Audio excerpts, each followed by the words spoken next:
Now, I told you that there are different annotations. We talked about before test annotation, after test annotation, okay, and the test annotation. The before test will certainly execute before executing the test cases, and after test will execute after executing the test cases. If I run this code, you will see that before test is executing before running the 3 test cases, okay, and after test is executing after the 3 tests are over. Alright, so now you can also have the methods like before method public void before math. So this is also one of the annotations before method, and similarly I'll just put it like this, before method, and similarly we have got after method. Okay, you can write after method, and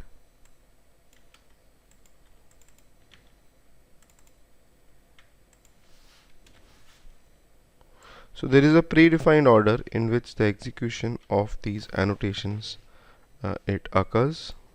Right, the order is predefined. Fine. When you run this code,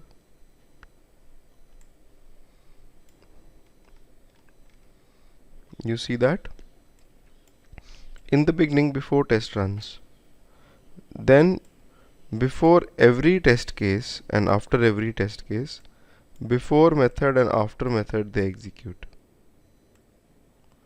So before method and after method they execute before and after running each and every test case. But before test and after test they run just once. Okay, that is once before all the tests and once after all the tests in a file, in a single file. Fine. Okay, so how are these used? Okay, suppose I have to generate a report for every test case separately. Okay, so I can use before method, I can initialize the reports. In after method I can finalize the reports. If I have to run all the tests on a single browser, then in before test I can open the browser, and in after test I can close the browser, because before test and after test they just get executed once. I hope you are able to understand this concept. Fine. Now there is another annotation known as data provider. Okay, let us look at that. For example, I make a new class known as login test. Fine. In this I make the annotation @test public void do login. Suppose I have to run this test case multiple times with different sets of usernames and passwords. How will you do this? If I run this, it's just going to run once. Okay, but what if I want to, or what if I have to execute this test case multiple times? Those are the before method and after method will execute only before and after this method, but I want to repeat this method. So in this case we use another annotation. Fine. Look,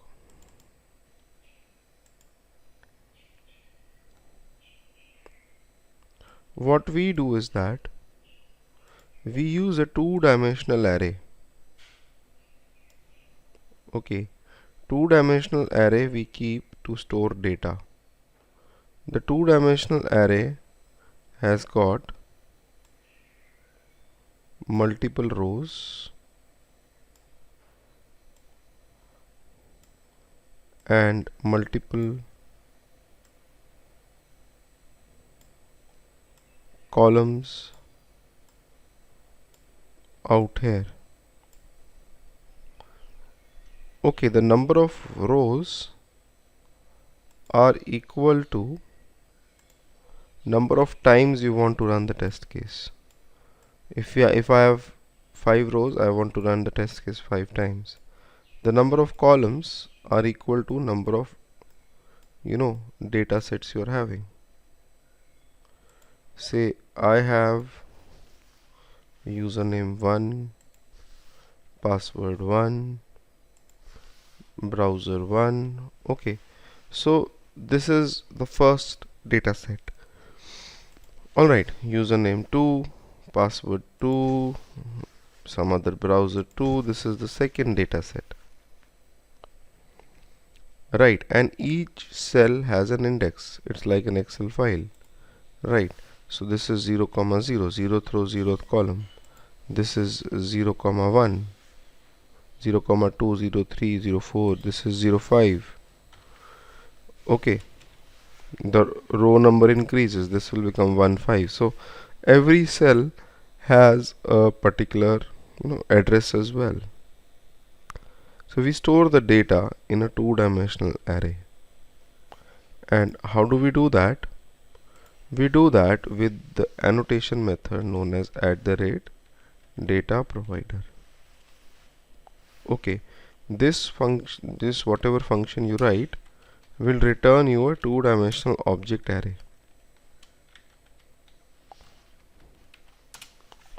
Okay. Right, so the first thing is that if you want to run this test with this data provider, there are steps involved. The first step is that you have to link the test case with the data provider. You have to tell the test case that fine, your data is coming up from this data provider function. So this is the name of the function getData. You have to write over here in the that is the data provider for you is getData. That is, for this test case, the data provider class or the function is getData. In this particular function, you create an object array with some number of rows and some number of columns. Okay, so maybe I write 3 rows and 2 columns. So the notation goes like this. It is like number of rows and number of columns, like this.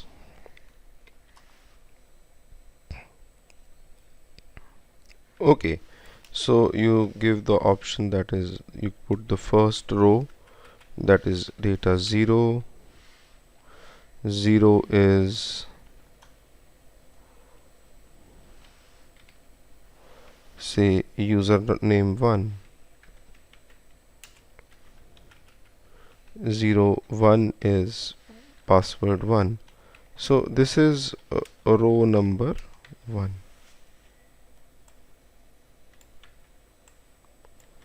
Right, similarly you put the data for the row number 2. Username 2, password 2. Because there are just 2 columns, so it will go from 0, 0, 0, 1, then 1, 0, 1, 1.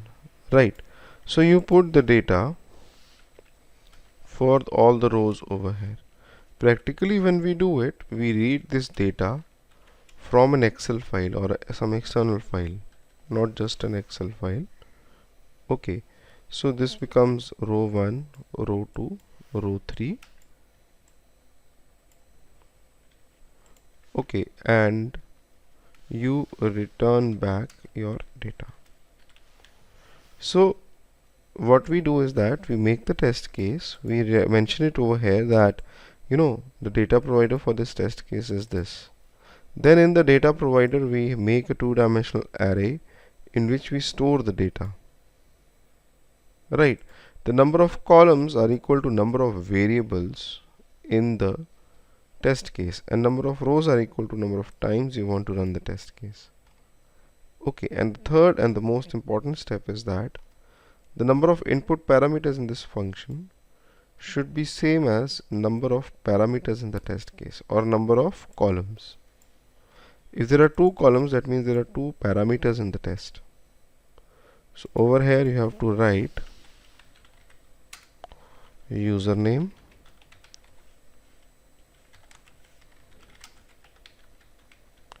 password. So that's it. Okay, this Testng will automatically understand everything. Testng will come and see the test case. It will understand that fine, there is a data provider over here. Okay, you have to go to the data provider. It will go to the data provider. In data provider, Testng will automatically understand that fine, there are three sets of data, there are three rows with which I have to work. Then it will use the first set of data and call this test case. And since there are two rows, so there has to be two input parameters, so that it sends u1 into username and p1 into password over here. That's it. Okay, nothing else. You just need to run this, and the test case runs 3 times.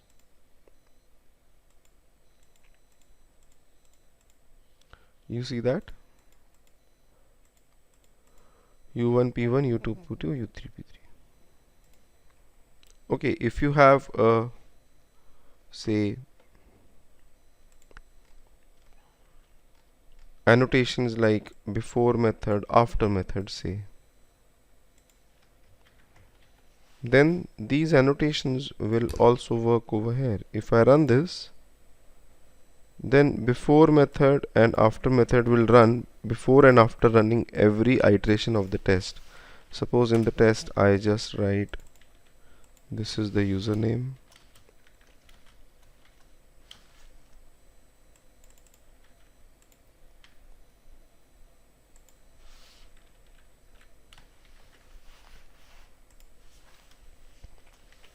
this is the password,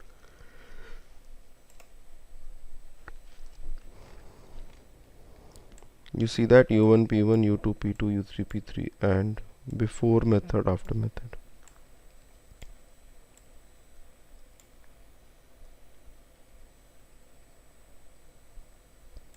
Okay, right. So this is how you run the test case login test multiple times with different sets of data. Now we have seen a lot of features over here. Okay, we saw before method, after method, and we saw the data provider. Fine, and you can also run multiple tests together in a batch. I mean, I have this Java file, right, and I want to run my Java file. I can simply run it. But what if I want to run all these 4 Java files together in a certain order? Okay, so we can do that. Fine. Let me show you that with another example. I'll just make a new project, Testng batch running. This is known as batch running. Fine. So suppose in the source folder I make a new package. Okay, right. So out here, so what I'll do is that I'll write suite A.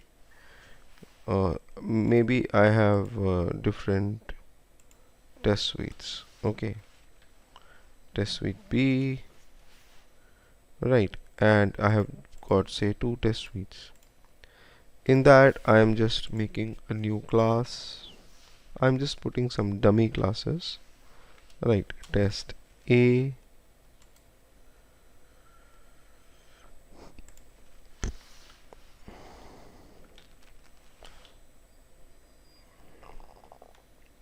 test A2. Let me just rename this to A1, a new class, test A3. Right, so you have got these 3 classes A1, A2, A3, and in test suite B I make a new class known as test B1,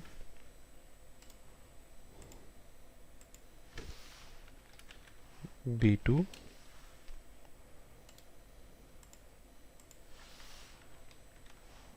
B3.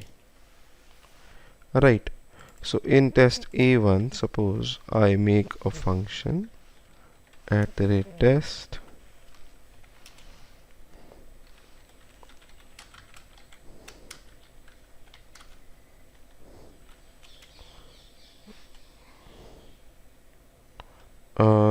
say test A1 underscore A. Just this is just dummy things which I'm doing. These are just dummy things. So I'll just write over here the name of the test, starting, and ending.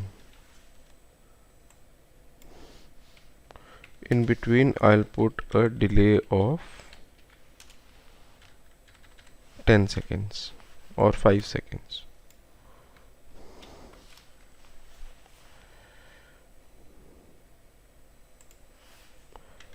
Right, so suppose I have got 2 different test cases over here, test A1 underscore A and test A1 underscore B. Okay, right. Now similarly I have this kind of thing in test A2. Okay, A2 underscore A, and in A1 as well. You can prioritize the test over here. You can write priority equals to 1,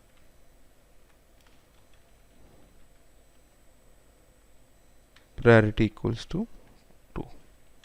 This is a very bad way of actually prioritizing the test cases practically. Okay, because at times there are situations I've seen where you have to change the priority at runtime. Okay, or before running also, if you have to change the priority, then you just cannot just go and change the Java code every time.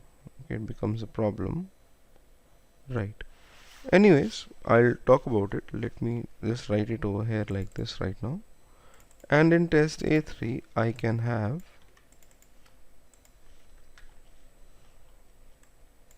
A3 underscore A.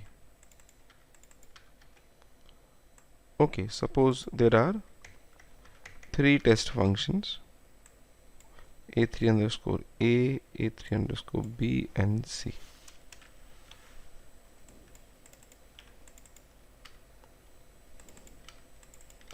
Now suppose I have to run these 3 test cases in serial order. Forget about test suite B right now. I am just talking about these three tests. Or these three Java files. I want to run them serially. First A1, then A2, then A3. Okay. So you know what? You have to use an XML file and you can run them as per that. Okay. Just select these three XML files, right click and select the option Testng, convert to Testng, and you will have you can mention the test suite over here. I'll mention test suite name is A, and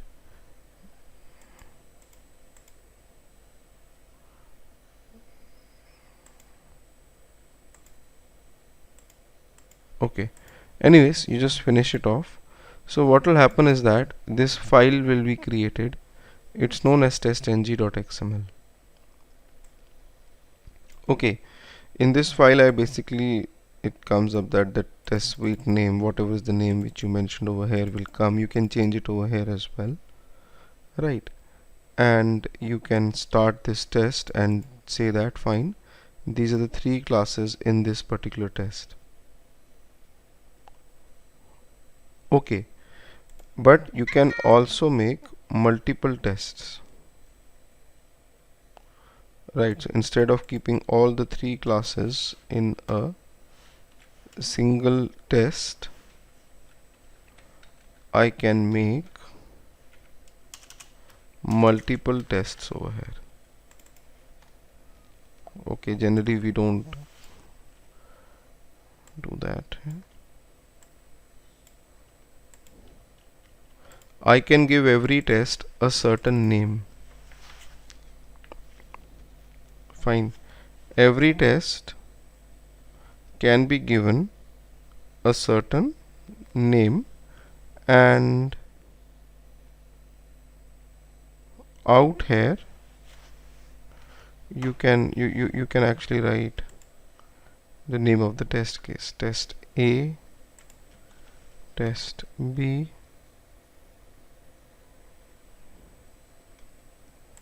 and test C. So this can be any name. This is external name. You can put up any name over here, but the class corresponding to the test should be having the correct name, package name followed by the correct name. That is test A1, test A2, and test A3. Okay, so I should write over here actually A1. Okay, this is a general name.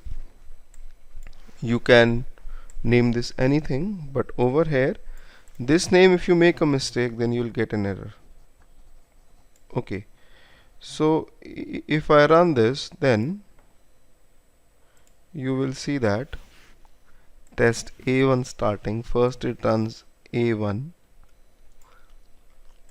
then it runs A1A, and then A1B, ending, starting, right? So it starts and it's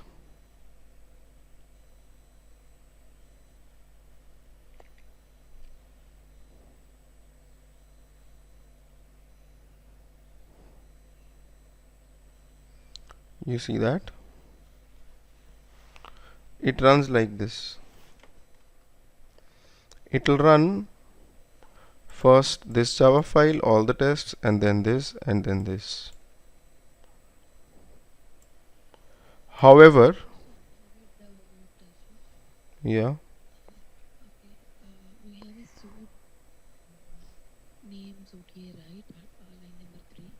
After that, test A1 we have defined and classes. In the classes itself, we can have a 3 classes, right? Instead of test A1, test A2, test A3. yes, Then yes, right. Then say execution will be the same, right? yeah, but there are many things which change. I will tell you. Okay, I'll tell you. Yeah. So yes, over here I've just mentioned one class. You can have different classes for a single test as well. I will come over to that point. Right. Now if I mention over here parallel equals to tests, then what will happen? All the three tests over here will be executed parallelly. Okay, I just have to write parallel tests, and when I run this, you will see that all the three Java files, they start off parallelly. Okay, so in test A1 the order will remain the same. This is the first priority test and this is the second priority test. The order will not change, right? But all the three Java files will be invoked parallelly. So if you want to run your test cases parallelly, you can just mention this. But there is something known as Selenium Grid as well. And what is that? That also runs parallelly. And how is it different from the current system which we are working on? Okay, look, Selenium Grid can make your tests run parallelly across different machines. This thing can make the tests run parallelly on a single machine. Okay, so there is a difference and you need to understand that. Okay, I hope you understood my point. Fine. Now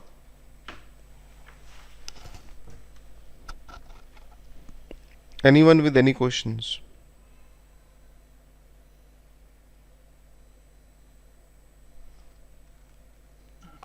Can you repeat that? Grid can execute the test parallelly in different machines. Machines. What does it mean? In Grid we can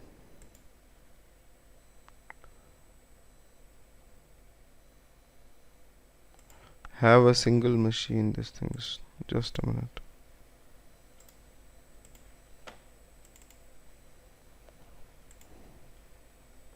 Yeah, in Grid we can have a single machine.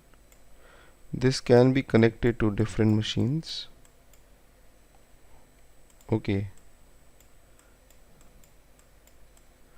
we keep the code on the central machine which is known as the hub, and or the test cases, they will execute parallelly across different machines.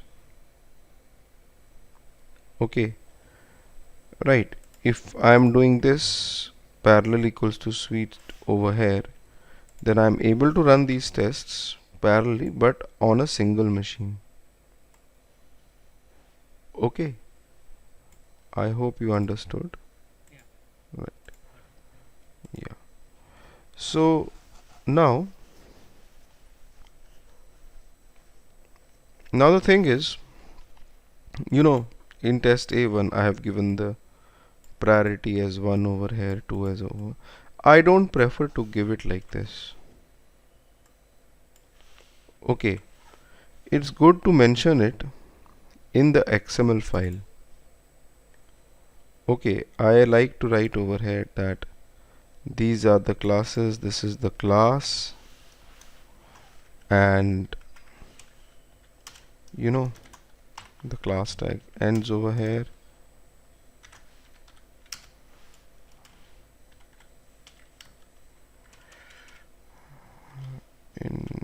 I'm forgetting the syntax. Just a minute. Yeah, methods include the name of the method. Okay, that is in test A1, this is the method. And then again you can mention that include the other method, test A1 underscore, right, B. So you mentioned the order over here. Okay, first this method will be executed, then this. Tomorrow if you don't want to execute the other one, you don't need to go and search the Java file. In XML file you can just delete it from here. Okay, or instead of include you can write exclude. Okay, so if I run this, you will see that only test a1 underscore a will run, not a1 underscore b. See, a1 underscore a is running, not a1 underscore b. So I had written parallel tests. So just a minute. See, test a1 underscore a starts in the Java file and a1 ends, then a2 starts. So b is not executed. So you can control the execution of the class methods as well. Okay, you can have the classes tag, and under the classes tag you can have the methods for every class. I can now mention, say, maybe another class over here as well. So in this test, first this class will be executed, then this particular class. Okay, so I'm not complicating things right now. Okay, so this is how Testng works. Anyone with any question? So while executing, I mean while running this code, A3 is running first, and after that A1. How we can order them like A1, A2, or three classes? No, it's not like that. A1 is running first, then A2, and then A3. If I write parallel equals to test, Yes. parallel is, there is no order. Parallel means Okay. anything, all the three will run parallelly. Okay, if I write over here, Mm.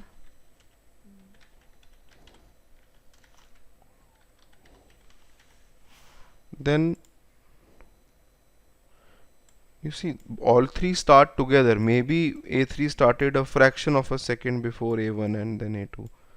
Okay, the right now it is, We can't you, copy this, right? no, that is actually parallel only. Okay, this is microsecond difference between A3, A1, A2. Right now order is A3, A1, A2. If I run it again, the order might change. A3, A2, A1. Changing. Okay, so yeah, Yes. so that's the thing. Okay. If quick one, Yeah. I was the exclude include thing. Is it only applied at the method level? Can we apply it at the class level or test level No, it's at the method level. only? Yeah. Okay. Yeah. So now you yeah.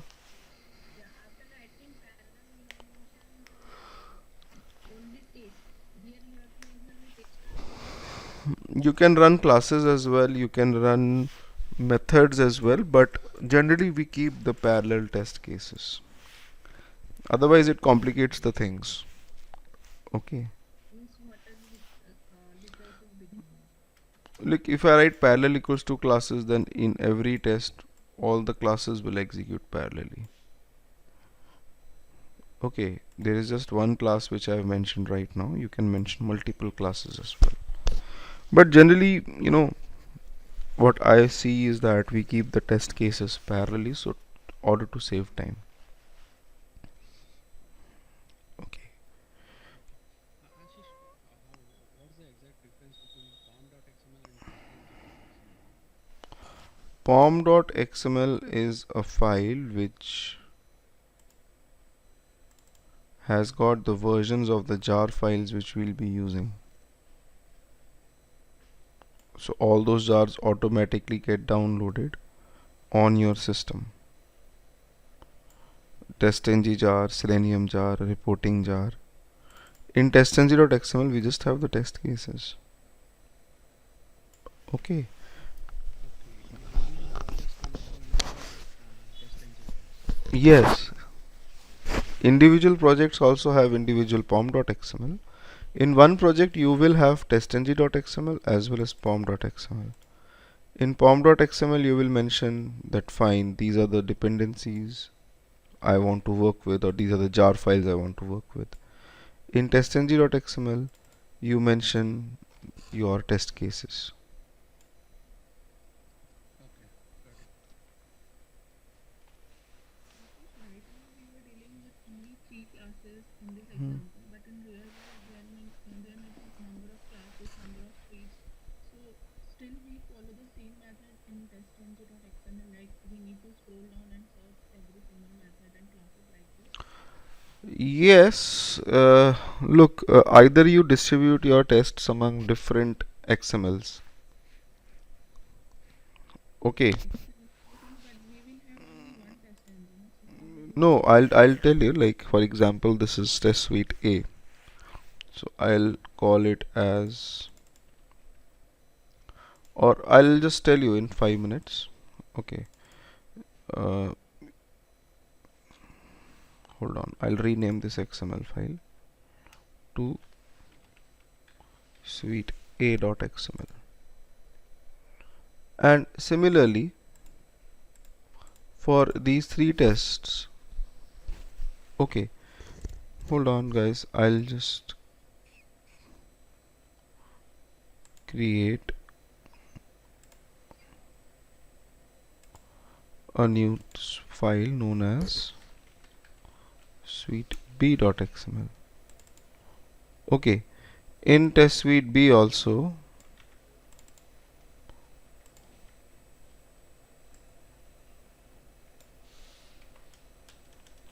you can have something like this, that is,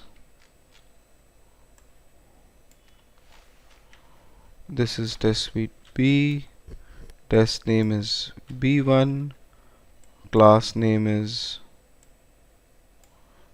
test suite b dot test b1, although there is no method in the class, so I'll just not write the method over here. So basically what I want to say is that you can distribute your tests or your test suites among different XML files, b1, b2. Under one package, we have to create one XML. Is that the thing? No, that is not the thing. You can create multiple Excels. Okay, if you want to change the package names, you can change it over here as well. Okay. And we can create XML for multiple, I mean like a test B1, test A1. I want to put Class it like name as that. well. Shall I do that? Uh, It's completely up to you. This is configuration. If you want to change any class names, or if you want to change anything, you want to change the class name over here, you can do that. It's a configuration file.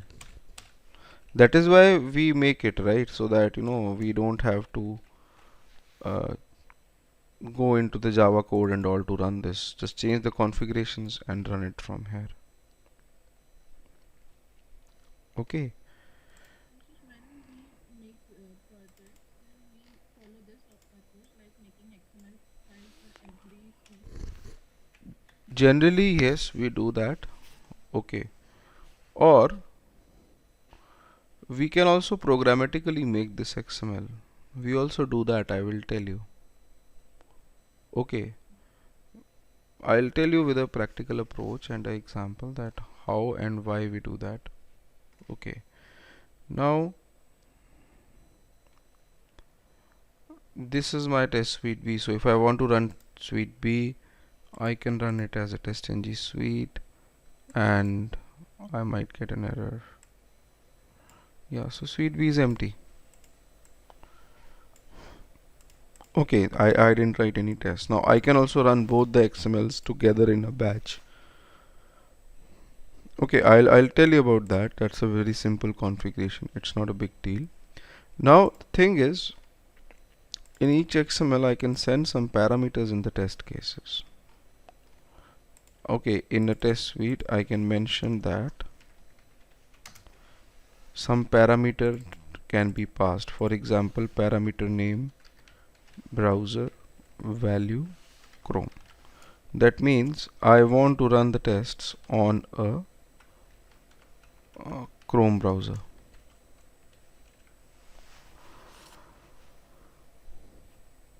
Okay, so in every test suite you can run and you can send some browser name, browser and the Chrome property with it. So for example, this is test A1A. So if I have to read the value of the parameter, uh, which is this is a global parameter, it is applicable to all the test cases. Okay, so you can write @parameter. You can give the name of the parameter over here, browser. That means that this test case takes up the parameter. You know what, I am forgetting this. Just a minute. What was the syntax? It was an array, yeah, parameters. Sorry, because I always copy paste my code, right? So yeah, you pass an array that these are the parameters for this particular test, because you can have different parameters, say browser and maybe something global which you have to pass over. Okay, so you can mention the parameters, that is this particular A1 is taking the browser. If you want to mention the second one, you can mention it like this, right? So these parameters will be passed over inside this function automatically, and when this test will start, you can print both of them.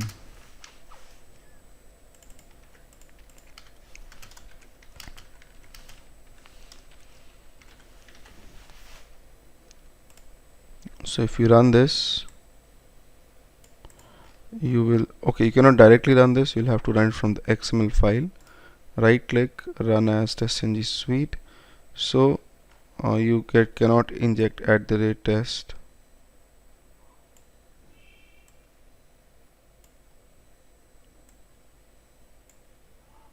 Just a minute.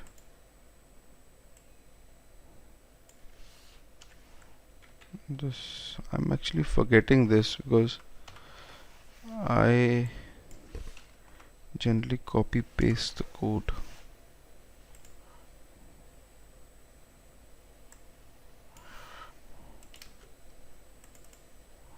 I think this is the annotation, right one.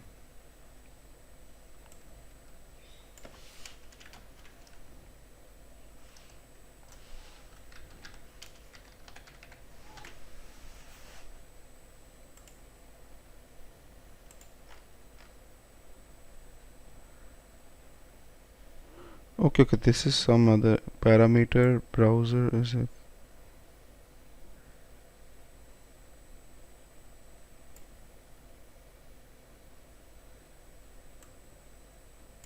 Hold on.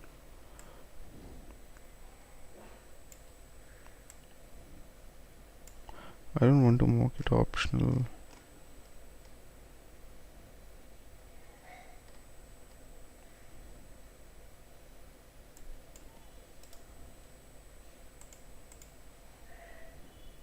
Yeah. Okay, first of all, the mistake which I was doing was that you have to run it, right click on the XML, run it from the XML, don't run the test directly.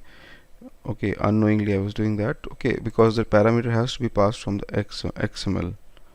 Okay, look, I am not used to making an XML. I always make the XML programmatically. Okay, so that's why I am finding it a little weird right now. So, and whatever parameters you want to pass, you can pass it over inside this @parameters annotation. Okay, that is the browser is the parameter, and that will be passed over inside this particular test case. So in case you want to run all the tests on, say, Chrome browser, you can keep a global parameter known as browser, and that can be passed over inside the test. Fine. Okay, but guys, these things, they might look a little bit, Hello, Ashish. yeah. You have mentioned string browser in test A1 only. If you have to do it within A2, then A2 will run with flow. Yes, if you want to pass it over into A2 as well, you can mention parameters over here as well. If you want to send it over here, you can send the parameter browser, and you'll have to mention the string browser over here as Then for all public void test cases, I have to mention that string browser. well. The test in which you want to open the browser, maybe you can send the browser over there. Okay, so that's how look, every project is different. Every project has its own needs. Okay, so I cannot just teach you one way and say that fine, this way is always good. Alright, you should be knowing that these are the features. Okay, depending on the type of the test we are dealing with, depending on the type of scenarios we are dealing with, okay, we have to use these features. That whether in one test I have to use multiple classes, or I have to use a single class, and in a single class how many methods I'm going to use, what are the type of methods I'm going to use, test annotations. Okay, that is your choice.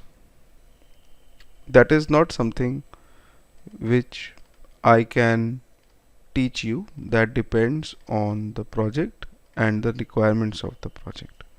But yes, one thing is there, and somebody told me as well, that with time or with project, the size of the XML can increase like anything. Okay, so there are two solutions for that. One is distribute your tests among different XMLs, not just test suite wise, maybe in some other way. Maybe you can keep your smoke tests in one XML file. Okay, your functional tests in some other XML and run them. It's completely, they have made it flexible for you. Okay, you have to decide what you want to do. Or the second option is that you don't make an XML. You can make a Java program which can make an XML, and or run, you can create run Testng programmatically basically. Okay, that is also one of the options you have. Okay, but before I go into all these things, I want to teach you reporting. That is, if even if I'm running all these tests, dummy tests, then how will I generate a HTML report for every test which was executed? Fine. And I also want to talk about listeners, error handling, right? So all those things, base class. So I will talk about that tomorrow. Okay, not today because it's going to be like I don't have time. Yeah. So yeah. So in our future classes, are we going to see the real practical example, like how to run the smoke testing and sanity testing, like how do, because right now you are just giving the example, so maybe I'm not able to correlate it, how to use that in practical. I will tell you in 3-4 classes. I will take up an example. Okay, without writing Selenium code actually. Okay, because that will consume a lot of time. I will take up some scenario and I'll tell you, fine, this is how things work. Okay, you will come to know. But right now I'm just telling you that you have these tools or you have these options with you wherein you can distribute your tests among different XMLs or same XML, and from XML you can control the methods which you have to execute inside the test. From XML you can pass over the parameters inside the test case. So you can basically control everything from this XML. Okay, now how do we do use that? How do we actually use it in a real time scenario? I'll take up a scenario and I'll tell you. Okay. Yeah. Okay. So tomorrow I'll start off with base class and listeners, and then I will cover reporting as well. Yeah. Okay. Ashish, can you add the batch recording for For the tomorrow? first one, right? That is not there. I saw it in the morning. I forgot. I'll just do it in 5-10 minutes. Yeah. Yeah, first and this one Yes. should Yes. complete. Yeah. Okay. And this Saturday we'll have the class. Saturday Indian time, right? What time? Eh, Same time Indian time Saturday, which is you know evening in US, Friday evening in US. Yeah. Okay. Okay. Okay. All right. Yeah. I Ashish, I need some help. Mm-hmm. I was doing practice on the LinkedIn website. I logged into the when I wrote a script to log in, and then there's a drop down box there. So I'm not able to see how to do the XPath on which suppose because those are dynamic. I Can can't you able. take the screenshot of that and post it in the forum once? Then I will be able to see it. Yeah, yeah, sure. Also your Because code. yeah, I'll do that. Okay, because without looking at the element, it's tough. Just post the over there the screenshot and all. Then I'll check it out. Okay, Okay. okay, thank you. Yeah. Considering the overall classes what we have completed, can we say we have completed more than our 50% of the course? We have covered 50%. Okay. Okay. Almost 50%, right? Because in between we had breaks. Anyways, don't worry. Like I'll go down and we'll finish out everything. Okay. Because I taught you WebDriver, now TestNG, and then after that combining both of them. But I won't combine both of them instantly. I'll go step by step, and which will be comfortable for you. Okay. Sure. Sure. Sure. Yeah. All right then. Yeah. Okay. Yeah. Thank you. Thank you. Thanks. Thank you.